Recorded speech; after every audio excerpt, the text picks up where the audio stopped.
नमस्कार दोस्तों, मैं डॉक्टर किशोर कटारा स्वागत करता हूं आप सभी का मेरे YouTube चैनल पर। उम्मीद करता हूं कि आप सब लोग बहुत अच्छे होंगे।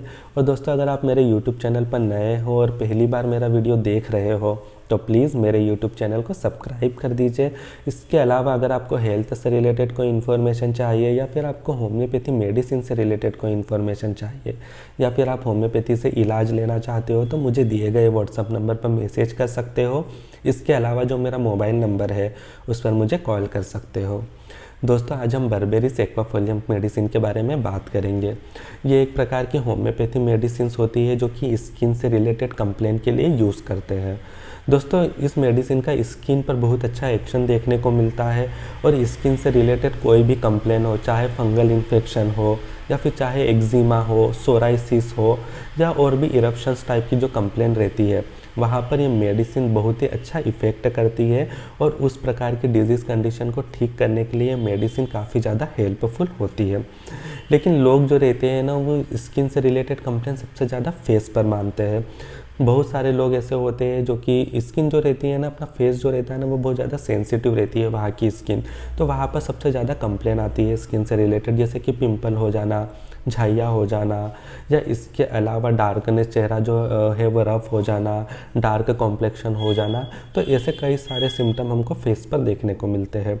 तो लोग जो रहते हैं ना, इस मेडिसिन को सिर्फ फेस के लिए इस्तेमाल करते हैं, एज अ फेयरनेस क्रीम के रूप में इस मेडिसिन का इस्तेमाल करते हैं। उन्हें लगता है कि इस मेडिसिन को यूज़ करने से उनका जो फेस है वो काफ़ी ज़्यादा गोरा हो जाएगा, लेकिन ऐसा बिल्कुल भी नहीं होता है।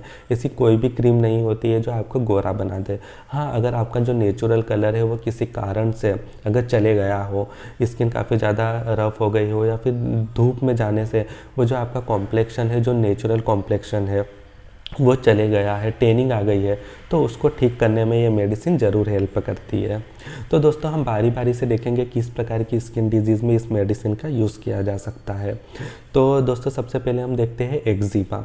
तो दोस्तों, जो एक्जिमा के केसेस होते हैं वहाँ पर बर्बेरिस एक्वाफोलियम मेडिसिन बहुत ही ज़्यादा फ़ायदेमंद होती है। दोस्तों, दो प्रकार का एक्जिमा होता है, एक ड्राई एक्जिमा होता है और एक वेट एक्जिमा होता है। और बॉडी के किसी भी पार्ट में एक्जिमा की कंडीशन हो सकती है। मोस्टली हम देखते हैं कि पैरों पर यह समस्या देखने को मिलती है, जहाँ पर एंकल्स पॉइंट होते हैं वहाँ पर सबसे ज़्यादा एक्जिमा देखने को मिलता है।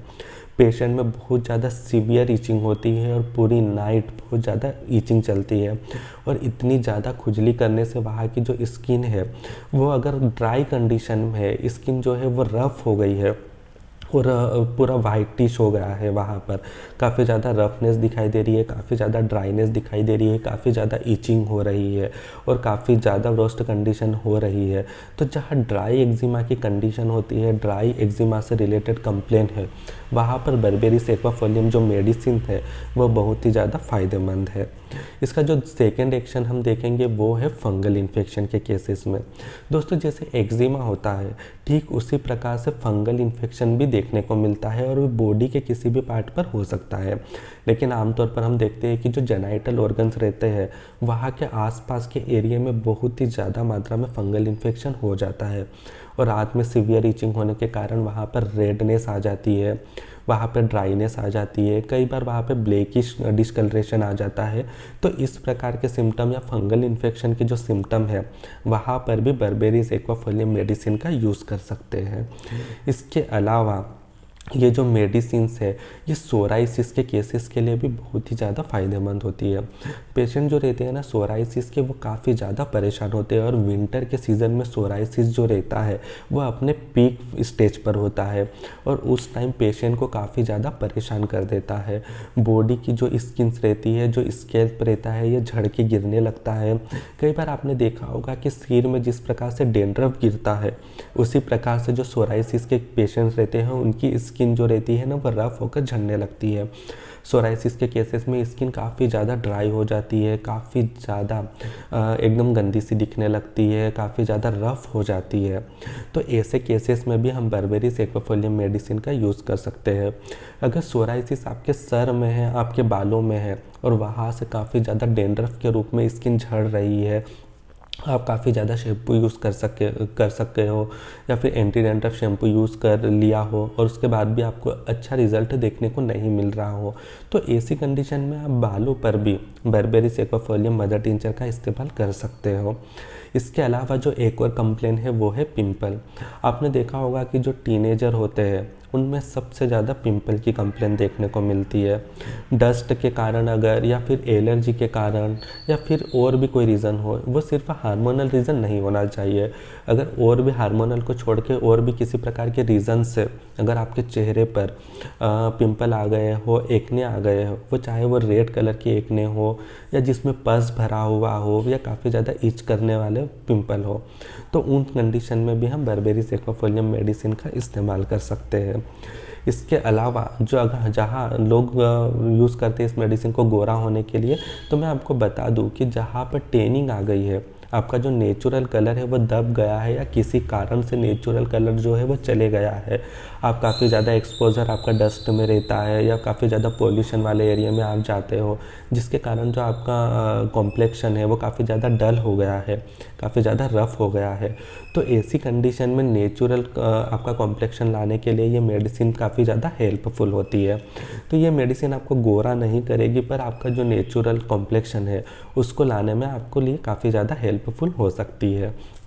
तो हमने देखा कि जो ड्राई एक्जिमा होता है, या फिर फंगल इन्फेक्शन होता है सोराइसिस के केस में, या फिर पिंपल के केस में जहाँ पर हार्मोनल डिसबैलेंस के कारण पिंपल ना हुए हो, वैसे केसेस में, या फिर आपका जो कॉम्प्लेक्शन है वो किसी कारण से डल हो गया है, या फिर सर में अगर बहुत ज़्यादा मात्रा में डेंड्रफ गिर रहा हो, या फिर सोराइसिस के कारण सर से आपकी स्किन जो है वो रफ़ होकर नीचे गिर रही हो, तो ऐसी कंडीशन में आप इस मेडिसिन का यूज़ कर सकते हैं।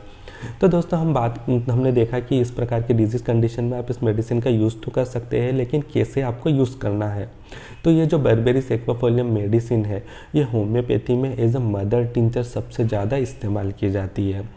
मार्केट में ऑइंटमेंट के फॉर्म में, फेयरनेस क्रीम के फॉर्म में, और आजकल टेबलेट के फॉर्म में भी ये मेडिसिन अवेलेबल है, लेकिन सबसे ज़्यादा फ़ायदा ये मदर टिंचर के फॉर्म में ही देती है।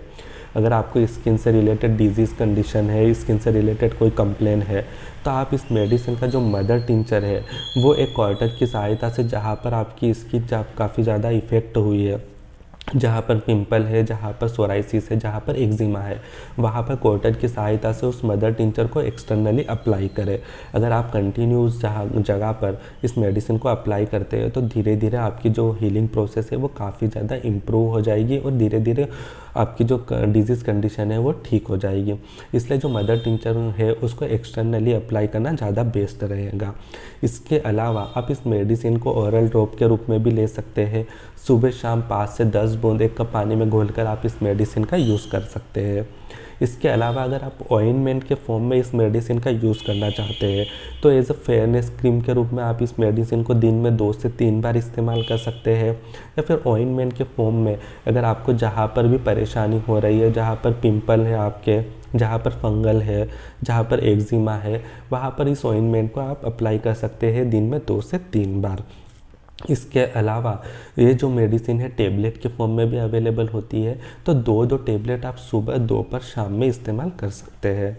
दोस्तों अगर आप इस मेडिसिन को एक्सटर्नली अप्लाई कर रहे हो, तो ओरली आप ड्रॉप के फॉर्म में 4 से 5 बूंद ही इस्तेमाल करें। अगर आप एक्सटर्नली अप्लाई नहीं कर रहे हो, तब आप इस मेडिसिन को 10 से 15 बूंद इस्तेमाल कर सकते हो एक कप पानी में घोलकर। दोनों में से कोई एक जो तरीका है उसको ही आप अपनाएं, चाहे उसको एक्सटर्नली ले सकते हो या चाहे आप ओरली इसको यूज़ कर सकते हो। दोनों ही कंडीशन में ये आपको फ़ायदा पहुंचाएगी और आपकी जो स्किन से रिलेटेड कंप्लेन है उसको ठीक करने में आपकी हेल्प करेगी। धन्यवाद।